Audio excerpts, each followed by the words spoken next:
తెలుసుకున్న తర్వాత పరశురాముడు కోపంతో మాతురు వచనమాశ్రుత్య ప్రతిజ్ఞాంతాం చకారః త్రిసప్తకృత్వో నిర్భూపాం కరిష్యామి ధ్రువం మహీం.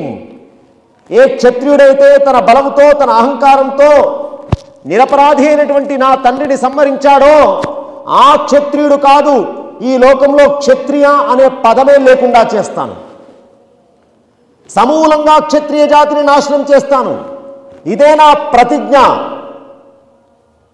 అని ప్రతిజ్ఞ చేసినాడు.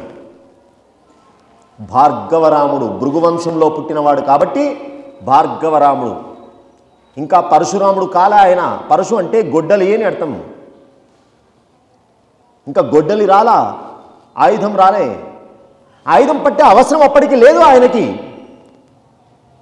జపమాల పట్టుకొని తిరిగినటువంటి భార్గవరాముడు ఆయుధం ఎందుకు పట్టాడు అంటే తన తండ్రిని చంపిన వాడిని చంపడం కోసం